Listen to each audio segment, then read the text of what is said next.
जय जगन्नाथ मु ज्योतिर्विद डॉक्टर भवानी शंकर महापात्र आपण मानकु भाग्य फल कार्यक्रम को स्वागत जनाऊँ।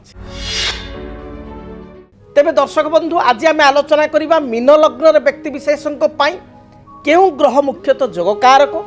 केउं ग्रह मीन लग्न व्यक्ति विशेषों दशांतशा समय महादशा बा अंतरशा चलन समय शुभफल प्रदान करिथांती। मीन लग्न व्यक्ति विशेषों केउं ग्रह शुभ स्थिति थिले आउ किभली स्थिति थिले व्यक्ति विशेष लाभवान होइथांती एवं मीन लग्न व्यक्ति विशेषों केउं ग्रह अशुभ फल प्रदान करिथांती बा केउं दशा समय सतर्कता अवलंबन करने को पड़ता है। मीन लग्नर अधिपति होचंती देवगुरु बृहस्पति। बृहस्पति होचंती लग्न पई लग्नाधिपति। तेणु जेहेतु बृहस्पति लग्नाधिपति एवं से बृहस्पति बा से गुरु मध्य होचंती कर्माधिपति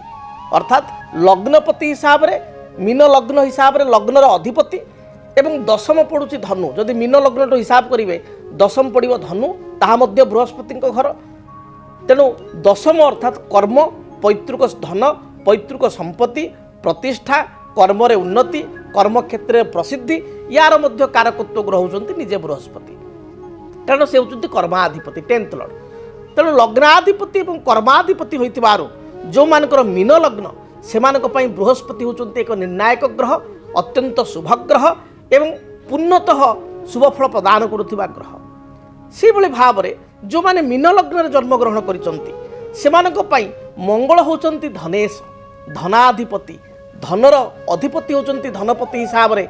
होचंती के ना मंगल। धन कारक होचंती बृहस्पति किंतु धनेश बा धनर अधिपति फाइनान्स रो अधिपति लग्न अनुसार द्वितीय पड़ुथिबारु मेष मेषर अधिपति होचंती मंगल। मंगल होचंती धनेश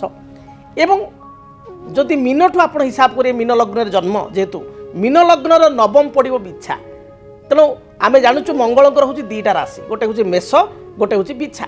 तेणु मंगल द्वितीय बा मेष राशि अधिपति हिसाब से धन अधिपति होता बेले भाग्य बा नवम स्थान को भाग्य स्थान कहुए। भाग्य भोग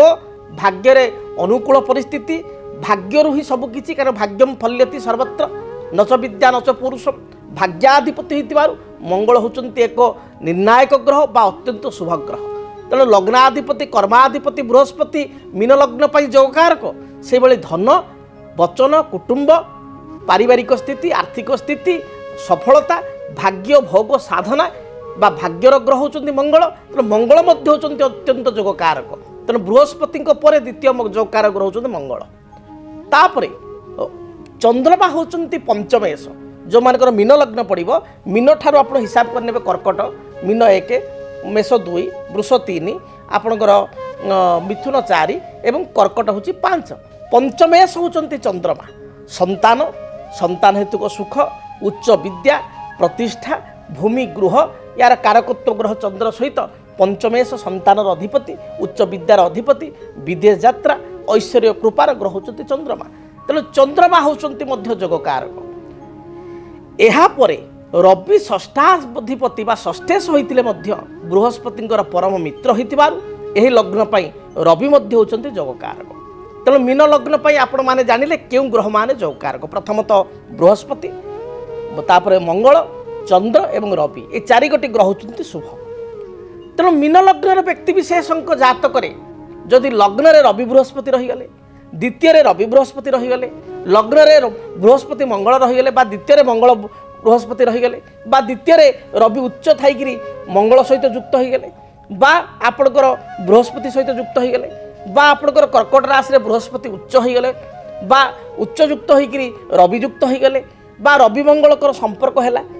ताहले जातक पई अत्यंत शुभफल प्रदान करिथांती। जेतबेले जातक रे बृहस्पति महादशा रे रवि अंतर्दशा बृहस्पति महादशा रे मंगल अंतर्दशा बृहस्पति महादशा रे चंद्र अंतर्दशा बृहस्पति महादशा रे रविंकर स्थिति जो चले बा रवि महादशा रे चंद्र अंतर्दशा चंद्र महादशा रे गुरु अंतर्दशा बा बृहस्पति अंतर्दशा बा चंद्र महादशा रे मंगल अंतर्दशा चले से व्यक्ति विशेष अत्यंत शुभफल प्राप्ति करिथांती। तेणु बृहस्पति मंगल रवि चंद्र मीन लग्न व्यक्ति जोगकारक एमानकर दशा अंतरशा चलन समय व्यक्ति विशेष शुभफल पाई थांती।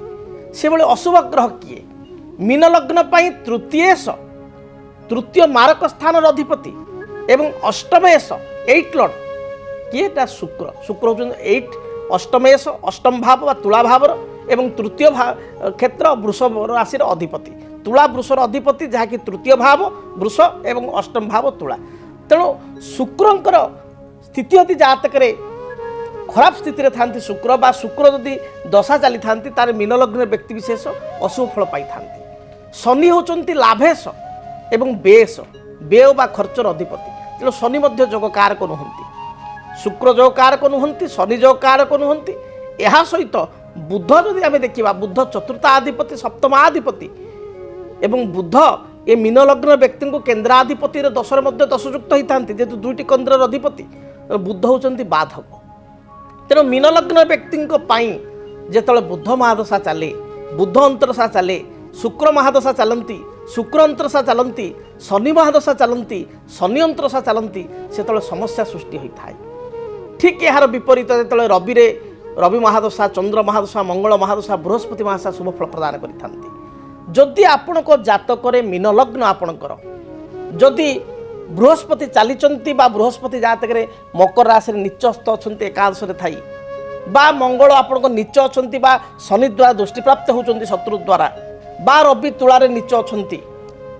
बा रवि शत्रुयुक्त होती शत्रु घरे आपणकर द्वादश स्थान रे अर्थात आपणकर कुंभरे बसी जाइंट बा शत्रुपति शनि दृष्टि अच्छा ए परिस्थिति रे बृहस्पति शुभता बृहस्पति रत्न पीतपुष्परागमणि जहाँ को कहते येलो साफेयर उपरत्न हिसाब से येलो टपाच बहुत कम पैसा येलो टपाच डाहाण हाथ विषि आंगुठी धारण कले मीन लग्न व्यक्ति विशेष शुभ फल प्राप्ति करि भाग्य उन्नति होना जदि आपणकर मीन लग्न जन्म मात्र अर्थ संपर्कित समस्या रहुची आर्थिक समस्या रहुची भाग्य साथ दो नहीं कर्म समस्या रहुची ताले आपण गोटे रक्त प्रबाल जहाँ को कहते रेड कोराल मंगल रत्न डाहाण हाथ अनामिका आंगुठी शरीर ओजन अनुजाई आपण 7 ରୁ 9 रति मध्य धारण करंतु रूपारे बा तंबारे धारण करंतु निश्चय शुभ फल प्राप्ति करेंगे से भली भाव में जदि चंद्रमा नीच अच्छा अशुभ ग्रह युक्त होती राहु केतु द्वारा युक्त होती चंद्र को दशा चली चंद्र को गोटे नेचुराल पोल डाहाण हाथ काणी अंगुठी किंबा गलारे रूपारे आपण धारण कले यह शुभप्रद है रवि जदि जातक नीच अच्छा खराब स्थिति अच्छा आपण मीन लग्न ताहले आपण गोटे माणिक्य बा रूबी को धारण करें मीन लग्न व्यक्ति विशेष क्यों रत्न धारण करेंगे ना मीन लग्न व्यक्ति विशेष केबे हेले शुक्रंकर रत्न जेहेतु आंटी लग्न हो गले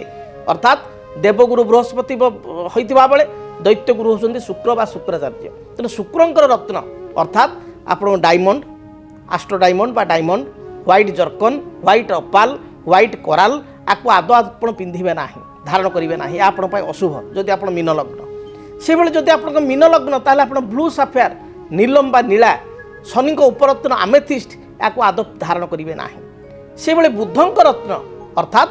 पान्ना बा मरकतमणि बा ताको आमे कहू एमराल्ड संस्कृत में इंग्राजी एमराल्ड कही संस्कृत में कहुए मरकतमणि पान्ना व ग्रीन स्टोन जोटा ताको आदौ पिंधे ना जदि आप मीन लग्न तेणु लग्न हिसाब से जदि आप सठिक रत्न धारण करती शुभग्रह रत्न धारण करती ताहले निश्चय शुभफल पाइपर तेरे मीन लग्न व्यक्ति विशेष देवगुरु बृहस्पति ब्रह्मज्येष्ठी वृक्ष एवं शुक्र जदि असुविधा करुँचे मासपन्नी वृक्ष शनि समस्या होते बाड़ीअला वृक्ष जदि मंगल दुर्बल अच्छा अनंतमूल वृक्ष रवि दुर्बल अच्छा बेल वृक्ष या पूजा कले निश्चय शुभफल प्राप्ति करेंगे एवं जीवन आपण शुभप्रद है तेज दर्शक बंधु जानिले मीन लग्न व्यक्ति विशेष संपर्क में क्यों ग्रह आपण शुभ क्यों ग्रह आपण अशुभ क्यों रत्न धारण करने आवश्यक क्यों ग्रह रत्न आपको विपद मुखी कराइबो बा क्यों ग्रह रत्न आपण अनावश्यक